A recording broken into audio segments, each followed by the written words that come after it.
Le chauffage aujourd'hui, il est en très mauvais état. D'ailleurs, je ne sais pas comment on va passer l'hiver. Il n'y a plus d'isolation. L'isolation a 50 ans, donc la laine de roche a complètement disparu. L'eau passe par là et elle va en dessous. Il n'y a pas d'autre solution. C'est tout l'enjeu des briques rouges, c'est de réussir ensemble à trouver une solution. La mairie, elle doit être leader, elle doit être moteur pour réussir à donner enfin une deuxième vie, une deuxième chance à ces quartiers.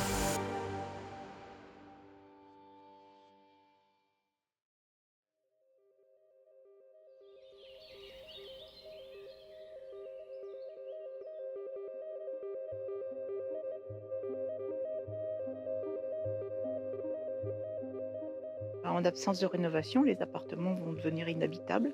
Voilà. Le prix des appartements va baisser. Certains appartements, on va avoir un problème d'assurance parce que les infiltrations d'eau, notre assureur ne va pas nous couvrir, ne va pas continuer à nous couvrir et à payer les réparations. Voilà. Donc de toute façon, il faut qu'on le fasse. Voilà, il n'y a pas d'autre solution. Ce que nous avons aujourd'hui besoin, c'est de refaire le chauffage. D'ailleurs, je ne sais pas comment on va passer l'hiver. Refaire les toitures, l'aménagement des couloirs, des portes et des caves et tout ça. Les toitures, le zinc est mort.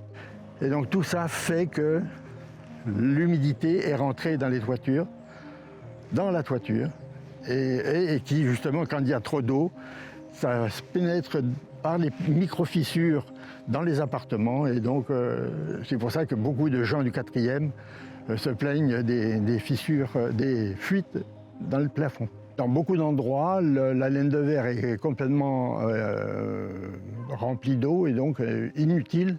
Sur les façades, nous avons beaucoup d'humidité à l'intérieur des appartements, due essentiellement à la faible épaisseur des parois extérieures et avec des ponts thermiques issus justement des appuis de fenêtres, des plaques, des travers et tout ça.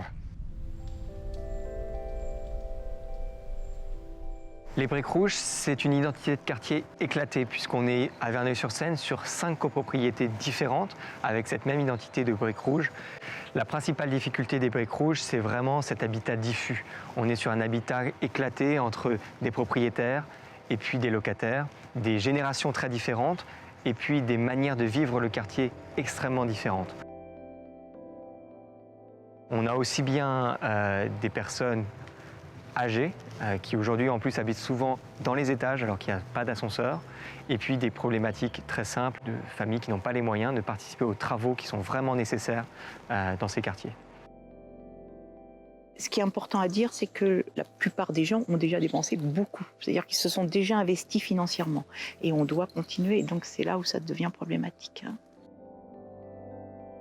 Nous avons fait faire une audit énergétique et architecturale en 2019.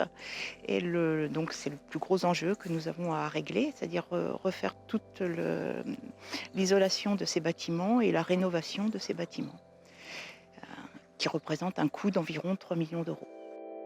1001 Vie est le bailleur social, donc c'est une copropriété qui est composée de logements sociaux et de logements privatifs. Il y a 89 lots de copropriétaires privés et en tout 189 puisque 1001 Vie est propriétaire pour 60% de la copropriété. Les données financières ne sont pas les mêmes. Le bailleur social, lui, est entièrement financé par l'État.